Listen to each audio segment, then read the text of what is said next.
Hello friends, welcome back to our channel. നമ്മൾ ഇന്ന് കാണാൻ പോകുന്നത് വഷ് ലെവൽ 2 എന്ന മൂവിയാണ്. 2023 വഷ് എന്ന പേരിൽ ഈ ഒരു മൂവിയുടെ ഫസ്റ്റ് പാർട്ട് ഇറങ്ങിയിട്ടുണ്ടായിരുന്നു. ഗുജറാത്തിലാണ് ആ ഒരു മൂവി ഇറങ്ങിയത്. ആ മൂവി റീമേക്ക് ചെയ്ത് 2024 ഷേത്താൻ എന്ന പേരിൽ ഹിന്ദിയിലും ഇറങ്ങിയിട്ടുണ്ടായിരുന്നു. ഷേത്താൻ എന്ന ആ ഒരു മൂവിയുടെ എക്സ്പ്ലനേഷൻ നിങ്ങൾക്ക് കാണാൻ താല്പര്യമുണ്ടെങ്കിൽ ഞാൻ അതിന്റെ ലിങ്ക് ഡിസ്ക്രിപ്ഷനിൽ കൊടുത്തേക്കാം. എന്താണെങ്കിലും വഷ് ലെവൽ 2 മൂവി എക്സ്പ്ലെയിൻ ചെയ്യുന്നതിന് മുമ്പ് ഫസ്റ്റ് മൂവിയായ വഷിന്റെ കഥ ഒന്ന് ചുരുക്കത്തിൽ പറയാം. അഥർവയും വൈഫും 2 മക്കളോടങ്ങുന്ന കുടുംബം. അവർ അവധിക്കാലം ആഘോഷിക്കാൻ വേണ്ടിയിട്ട് തങ്ങളുടെ ഫാം ഹൗസിലേക്ക് പോവുകയായിരുന്നു. അഥർവയുടെ മൂത്ത മകളാണ് ആര്യ. ഒരു ഹോട്ടലിൽ ആഹാരം കഴിക്കാൻ കയറിയ സമയത്ത് ചേഞ്ച് കൊടുക്കാനില്ലാത്ത കാരണം 10 രൂപ കൊടുത്ത് അയാളെ സഹായിക്കുന്നത് പ്രതാപ് എന്ന് പറയുന്ന ഒരു വ്യക്തിയാണ്. അവിടെ വെച്ചായിരുന്നു അവർ പ്രതാപിനെ കാണുന്നതും പരിചയപ്പെടുന്നതും. പ്രതാപ് അങ്ങോട്ട് ഇടിച്ചു കയറി ഇവരുടെ കൂടെ ഇരുന്ന് ആഹാരം കഴിക്കുന്നു. എന്നാൽ വിചാരിച്ച പോലെ നിസ്സാരക്കാരനായിരുന്നില്ല അയാൾ. തന്റെ കയ്യിൽ കരുതിയിരുന്ന കുറച്ച് പഞ്ചസാര അയാൾ എങ്ങനെയൊക്കെയോ ആര്യയെ കൊണ്ട് കഴിപ്പിച്ചു. അത് കഴിച്ച ശേഷം ആര്യയാകട്ടെ അയാൾ എന്ത് പറയുന്നു അതായിരുന്നു ചെയ്തിരുന്നത്. അതായത് ആഹാരത്തിലൂടെ അയാൾ വശീകരണം ചെയ്തിരിക്കുന്നു. പിന്നീട് അഥർവയെ ഫോളോ ചെയ്തു പോയി അവരുടെ വീട്ടിലേക്ക് കടന്നു കയറുകയും അയാൾ പറയുന്നതെല്ലാം തന്നെ അയാൾ ആര്യയെ കൊണ്ട് ചെയ്യിക്കുകയും ചെയ്യുന്നു.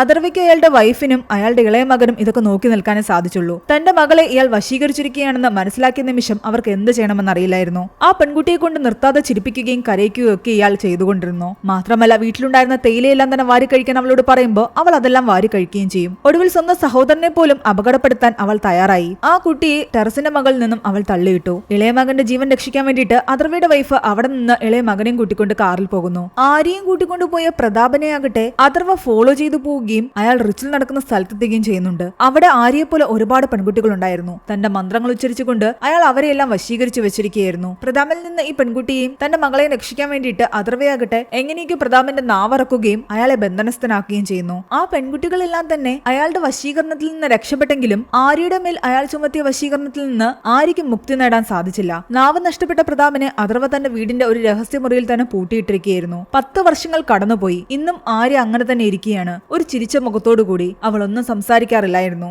ചുറ്റും എന്താ നടക്കുന്നതെന്ന് പോലും അവൾക്കറിയില്ല. അവളുടെ രൂപം തന്നെ ആകെ മാറിപ്പോയിരിക്കുന്നു. അവിടെയായിരുന്നു വഷ് എന്ന് പറയുന്ന ആ ഒരു മൂവി അവസാനിച്ചത്. ആ ഒരു മൂവിയുടെ സെക്കൻഡ് പാർട്ടാണ് നമ്മൾ ഇപ്പോൾ കാണാൻ പോകുന്നത്. കഥയുടെ തുടക്കത്തിൽ തന്നെ ഒരു സ്കൂളിലേക്ക് പോകുന്ന പല പെൺകുട്ടികളെയും കാണിക്കുന്നു. പല സാഹചര്യങ്ങളിൽ നിന്നായിരുന്നു അവർ സ്കൂളിലേക്ക് വന്നുകൊണ്ടിരിക്കുന്നത്. ചിലരൊക്കെ നല്ല പണക്കാരുടെ മക്കളാണ്, എന്നാൽ ചിലരൊക്കെ പാവപ്പെട്ടവരുടെ മക്കളും. വളരെ കഷ്ടപ്പെട്ടായിരുന്നു ഓരോ അച്ഛനമ്മമാരും തങ്ങളുടെ മക്കളെ സ്കൂളിലേക്ക് അയച്ചുകൊണ്ടിരുന്നത്. വളരെ ഫേമസ് ആയിട്ടുള്ള ഒരു ഗേൾസ് സ്കൂളിലായിരുന്നു ഈ കുട്ടികളെല്ലാം തന്നെ പഠിക്കുന്നത്. അങ്ങനെ രാവിലത്തെ ക്ലാസ്സെല്ലാം തന്നെ കഴിഞ്ഞിട്ട് കുട്ടികളെല്ലാം ക്യാൻറ്റീനിലേക്ക് വരുന്നുണ്ട്. ക്യാൻറ്റീനിൽ അവർക്ക് വേണ്ടിയിട്ടുള്ള ഫുഡെല്ലാം തന്നെ റെഡി ആയിട്ടുണ്ടായിരുന്നു. അതിലൊരു പെൺകുട്ടി ആഹാരം കഴിക്കാൻ തുടങ്ങിയപ്പോഴേക്കും മറ്റൊരു പെൺകുട്ടിയുടെ കൈ തട്ടി അറിയാതെ വെള്ളം അവളുടെ ശരീരത്തിലേക്ക് വീഴുന്നു. അവളത് തുടച്ചു കളയാനും തന്റെ ഡ്രസ്സ് ഉണക്കാനും വേണ്ടിയിട്ട് ബാത്റൂമിലേക്ക് പോയി. ആ സമയത്ത് മറ്റു കുട്ടികളെല്ലാം ആഹാരം കഴിച്ചു തുടങ്ങിയിരുന്നു. എല്ലാവരും ബഹളമൊക്കെ ഉണ്ടാക്കി ആഹാരം കഴിക്കുകയാണ്. കുറച്ചു കഴിയുമ്പോൾ അവരുടെ സംസാരം എല്ലാം നിൽക്കുന്നു. നിശബ്ദമായിട്ട് എല്ലാവരും ഇരിക്കുകയാണ്. ക്യാൻറ്റീനിലെ ജീവനക്കാർ ചിന്തിക്കുന്നുണ്ട് ഈ പെൺകുട്ടികൾക്ക് ഇത് എന്ത് പറ്റിയെന്ന്. ആരും സംസാരിക്കുന്നതേയില്ല. പേടിച്ചു വിറച്ച് അങ്ങനെ തന്നെ ഇരിക്കുകയാണ്. എന്തു പറ്റിയെന്ന് ചോദിച്ചുകൊണ്ട് ക്യാൻറ്റീൻ ജീവനക്കാരി അവരുടെ അടുത്തേക്ക് വരുമ്പോ ഒരു പെൺകുട്ടി വല്ലാതെ വിറച്ചുകൊണ്ട് തറയിലേക്ക് വീഴുന്നു. ആ സമയത്ത് അവിടേക്ക് ഒരാൾ കടന്നു വരുന്നുണ്ട്. അയാൾ ആ പെൺകുട്ടികളോട് പറയുന്നുണ്ട് നിങ്ങളുടെ കൂട്ടത്തിലെ 10 പേര് എഴുന്നേറ്റ് നിൽക്കാൻ. അയാൾ എന്തു പറയുന്നു ആ പെൺകുട്ടികൾ അതെല്ലാം തന്നെ ചെയ്യുകയായിരുന്നു. ഇതിലൂടെ നമുക്ക് മനസ്സിലാക്കാം അവർ കഴിച്ച ആഹാരത്തിലൂടെ അയാൾ ആ പെൺകുട്ടികളെ വശീകരിച്ചിരിക്കുകയാണെന്ന്. ബ്ലാക്ക് മാജിക്കും ഹിപ്നോട്ടിസോ എല്ലാം കലർന്ന ഒരു രീതിയായിരുന്നു അയാൾക്കുണ്ടായിരുന്നത്. അയാൾ പെൺകുട്ടികളോട് എന്ത് പറഞ്ഞാലും അവർ അങ്ങനെ തന്നെ ചെയ്യും. ക്യാൻറ്റീനിലിരുന്ന 10 പെൺകുട്ടികളോട് ടെറസിന്റെ മുകളിലേക്ക് പോകാനാണ് അയാൾ ആവശ്യപ്പെട്ടത്. ടീച്ചർ ക്ലാസ് എടുക്കാൻ ക്ലാസ്സിലേക്ക് വരുമ്പോൾ പെൺകുട്ടികളെ ഒന്നും തന്നെ കാണുന്നില്ല. അവർ നോക്കി നിൽക്കെ ടെറസിൽ നിന്ന് ഒരു പെൺകുട്ടി താഴേക്ക് വീഴുന്നത് അവർ കാണുന്നു. പേടിച്ചുപോയി അവർ ആ പെൺകുട്ടിയുടെ അടുത്തേക്ക് ഓടിച്ചെല്ലുമ്പോഴേക്കും ആ പെൺകുട്ടി മരിച്ചിട്ടുണ്ടായിരുന്നു. മുകളിലേക്ക് നോക്കി അവർ ഞെട്ടിപ്പോയി. വേറെയും പെൺകുട്ടികൾ അവിടെ നിരന്നു നിൽക്കുന്നു. ടീച്ചേഴ്സ് സെക്യൂരിറ്റിയും ടെറസിന്റെ മുകളിലേക്ക് പോയിട്ട് പെൺകുട്ടികളോട് പറയുന്നുണ്ട് എല്ലാവരും താഴെ ഇറങ്ങി, നിങ്ങൾ എന്തായി കാണിക്കുന്നതെന്ന്. എന്നാൽ പെൺകുട്ടികളെ താഴെ ഇറങ്ങാൻ കൂട്ടാക്കിയില്ല. ആ അങ്കിള് ഞങ്ങളോട് പറഞ്ഞിരിക്കുന്നത് കറക്റ്റ് 3 മണിക്ക് ഇവിടെ നിന്നും ചാടണമെന്നാണ്. ആരെങ്കിലും ഞങ്ങളെ രക്ഷിക്കാൻ വന്നാലും ഞങ്ങൾ ചാടേണ്ടി വരും. നിങ്ങൾക്ക് ആർക്കും ഞങ്ങളെ രക്ഷിക്കാൻ സാധിക്കില്ല. ഏത് അങ്കിള്, നിങ്ങൾ ആരെ പറ്റിയാണ് ഈ പറയുന്നതൊക്കെ ടീച്ചർ ചോദിച്ചെങ്കിലും അവർക്ക് അങ്കിളിനെ പറ്റി പറയാൻ ഒന്നും തന്നെ അറിയില്ലായിരുന്നു. അയാൾ എന്ത് പറയുന്നു അത് തങ്ങൾക്ക് ചെയ്തേ പറ്റുമെന്നാണ് ഇവർ പറഞ്ഞുകൊണ്ടിരിക്കുന്നത്. തങ്ങളുടെ അടുത്തേക്ക് വരരുതെന്ന് ആ പെൺകുട്ടികൾ പറഞ്ഞെങ്കിലും ഇത് കേൾക്കാത്ത സെക്യൂരിറ്റി ഒരു പെൺകുട്ടിയെ രക്ഷിക്കാൻ ശ്രമിച്ചപ്പോൾ അവൾ താഴേക്ക് ചാടുന്നു. പതിയെ പതിയെ ഓരോരോ പെൺകുട്ടികളായിട്ട് താഴേക്ക് ചാടാൻ തുടങ്ങി. എന്താണ് ഇവിടെ നടക്കുന്നതെന്ന് ടീച്ചേഴ്സിനൊന്നും തന്നെ മനസ്സിലായില്ല. ആ ഒരു സമയം നമ്മളെ നായകനായ അഥർവയെ കാണിക്കുന്നുണ്ട്. അയാളുടെ മകൾ ആര്യ ഇപ്പോഴും പ്രതാപിന്റെ ആ വശീകരണത്തിൽ തന്നെയാണ്. പ്രതാപിനെ ബന്ധനസ്ഥനാക്കിയെങ്കിലും അയാളുടെ വശീകരണത്തിന്റെ ശക്തി ഇപ്പോഴും ആര്യയിൽ നിന്ന് പോയിട്ടുണ്ടായിരുന്നില്ല. അവൾ ഇപ്പോഴും അതേ അവസ്ഥയിൽ തന്നെ തുടർന്നു. തന്റെ മകളെ എങ്ങനെ രക്ഷിക്കണമെന്ന് പോലും അഥർവയ്ക്ക് അറിയില്ല. അയാൾ എന്നും തന്റെ മകളെ ശുശ്രൂഷിക്കും. അവൾക്ക് വേണ്ടി ആഹാരങ്ങളെല്ലാം ഉണ്ടാക്കി അവൾക്ക് കൊടുക്കും. അവൾ ചിരിച്ചുകൊണ്ട് അങ്ങനെ തന്നെ ഒറ്റയിരിപ്പാണ്. ഇടയ്ക്ക് സാധനം വാങ്ങാൻ വേണ്ടിയിട്ട് അയാൾ പുറത്തേക്കിറങ്ങിയപ്പോൾ അവിടെ ഉണ്ടായിരുന്ന ന്യൂസിൽ കാണിക്കുന്ന ചില കാര്യങ്ങൾ അയാൾ ശ്രദ്ധിക്കുന്നു. സ്കൂളിലെ പെൺകുട്ടികൾ ആത്മഹത്യ ചെയ്ത വിവരം. ഒരു അങ്കിള് തങ്ങളോട് ചാടാൻ ചാടാൻ പറഞ്ഞിട്ടാണ് തങ്ങൾ ചാടുന്നതെന്നൊക്കെ പെൺകുട്ടികൾ പറഞ്ഞ വിവരം ടീച്ചേഴ്സ് മീഡിയയോട് പറയുന്നുണ്ടായിരുന്നു. ഇതെല്ലാം കണ്ടതോടെ അഥർവയ്ക്ക് മനസ്സിലായി 12 വർഷങ്ങൾക്ക് മുമ്പ് തന്റെ മകൾക്ക് സംഭവിച്ചതാണ് ഈ പെൺകുട്ടികൾക്കും ഇപ്പോൾ സംഭവിച്ചുകൊണ്ടിരിക്കുന്നതെന്ന്. താൻ വീട്ടിൽ ബന്ധനസ്ഥനാക്കിയിട്ടിരുന്ന പ്രതാപന്റെ അടുത്തേക്ക് അഥർവ പോയിട്ട് ചോദിക്കുന്നുണ്ട്, നിന്നെ പോലെ വശീകരണം അറിയാവുന്ന വേറെ ആൾക്കാരുണ്ടോ എന്ന്.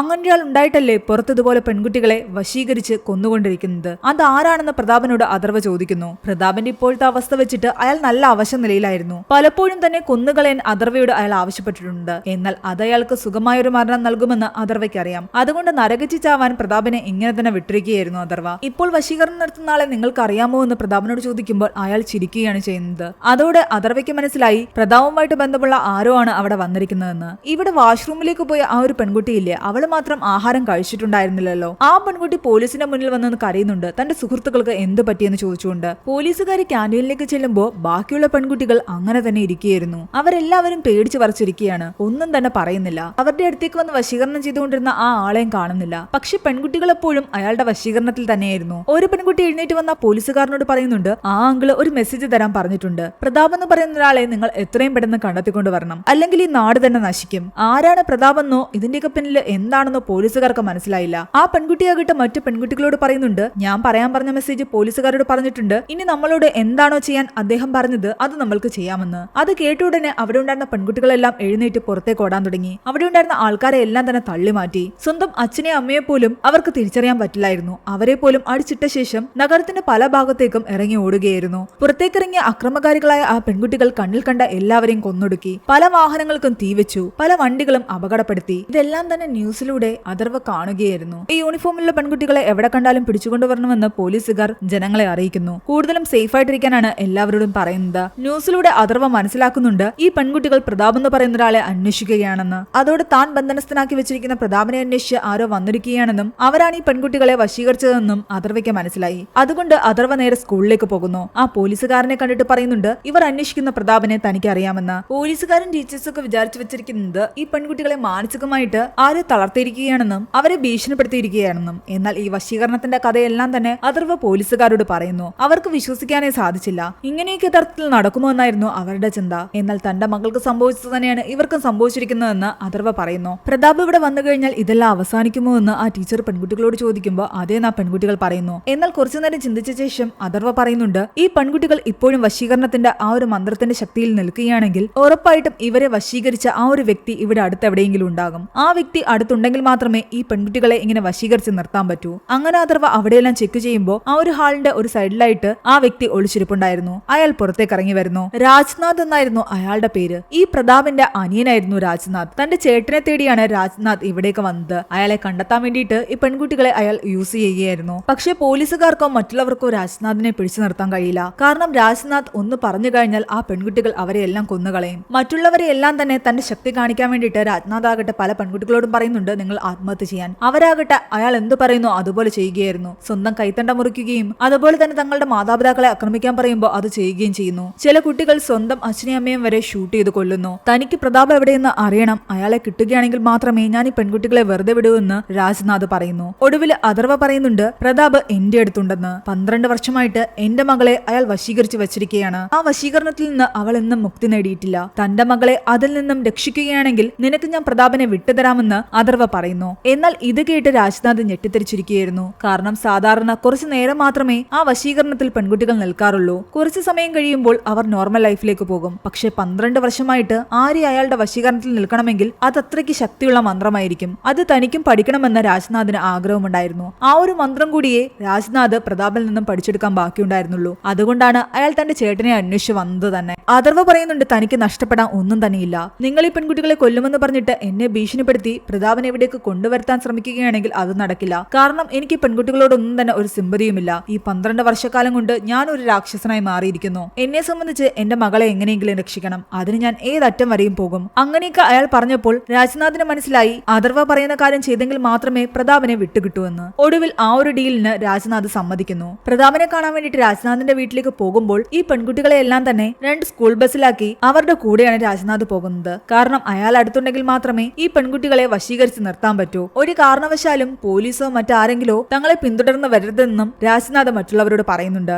അങ്ങനെ സ്കൂളിൽ നിന്നും അഥർവയുടെ വീട്ടിലേക്ക് പോകുന്ന വഴിക്ക് ഇയാളുടെ വശീകരണത്തിലുണ്ടായിരുന്ന ഒരു പെൺകുട്ടിയാകട്ടെ റോഡിലുള്ള ഒരാളെ കൊല്ലുന്നത് ഇയാൾ കാണുന്നുണ്ട്. ദൂരെ നിന്നുകൊണ്ട് അയാൾ ആ പെൺകുട്ടിയെ വിളിക്കുന്നു, തന്റെ വണ്ടിയിലേക്ക് വന്ന് കയറാൻ പറഞ്ഞിട്ട്. എന്നാൽ രാജ്നാഥ് പറയുന്നത് ആ പെൺകുട്ടി കേൾക്കുന്നുണ്ടായിരുന്നില്ല. അവൾ അവിടെ നിന്ന് ഓടിപ്പോയി. തന്റെ വശീകരണത്തിന്റെ ആ ഒരു സമയം കഴിഞ്ഞുപോയി എന്നും ആ പെൺകുട്ടി നോർമൽ ഒരു അവസ്ഥയിലേക്ക് തിരിച്ചു വന്നുവെന്നും രാജ്നാഥിന് മനസ്സിലായി. അതുകൊണ്ട് തൽക്കാലം അവളെ വിട്ടിട്ട് ബാക്കിയുള്ള പെൺകുട്ടികളെയും കൊണ്ട് അയാൾ പോവുകയാണ്. അഥർവയാകട്ടെ അയാളോട് ചോദിക്കുന്നുണ്ട്, ഇത്രയും വർഷത്തിന് ശേഷം നീ എന്തിനാണ് ഇപ്പൊ വന്നതെന്ന്. എന്നാൽ കുറെ കാലമായിട്ട് താൻ തന്റെ ചേട്ടനെ അന്വേഷിക്കുകയായിരുന്നുവെന്നും പലപ്പോഴും വിളിച്ചിട്ട് ഫോൺ എടുക്കാത്ത കാരണം അയാൾ എന്തെങ്കിലും ധ്യാനത്തിലായിരിക്കുമെന്ന് താൻ കരുതിയെന്നുമാണ് രാജ്നാഥ് പറയുന്നത്. പല സിദ്ധികളും നേടിയെടുക്കാൻ വേണ്ടിയിട്ട് 2 വർഷക്കാലത്തോളം അയാൾ ധ്യാനത്തിലിരുന്നിട്ടുണ്ട്. അപ്പോഴൊന്നും പ്രതാപിന്റെ അനുവാദമില്ലാതെ അയാളുടെ വീട്ടിലേക്ക് ആരും ചെല്ലുന്നത് അയാൾക്ക് ഇഷ്ടമല്ല. അതുകൊണ്ട് ഡിസ്റ്റർബ് ചെയ്യേണ്ടെന്ന് കരുതിയിട്ടാണ് അയാളെ തൽക്കാലം അന്വേഷിക്കാതിരുന്നത്. പക്ഷെ കുറെ കാലം കഴിഞ്ഞിട്ടും ചേട്ടനെ കുറിച്ച് ഒരു വിവരവും ഇല്ലാതായതോടുകൂടി രാജ്നാഥിന് ഡൗട്ട് തോന്നാൻ തുടങ്ങി. എവിടെയൊക്കെ അന്വേഷിച്ചിട്ടും ചേട്ടനെ കണ്ടെത്താൻ സാധിച്ചില്ല. ഒടുവിൽ തന്റെ ചേട്ടനെ തന്റെ അടുത്തേക്ക് എത്തിക്കാൻ വേണ്ടിയിട്ട് അയാൾ കണ്ടെത്തിയ മാർഗമായിരുന്നു ഈ പെൺകുട്ടികളെ വശീകരിക്കലും അതിലൂടെ പ്രതാപിനെ കണ്ടെത്താനുള്ള ശ്രമവും എല്ലാം തന്നെ.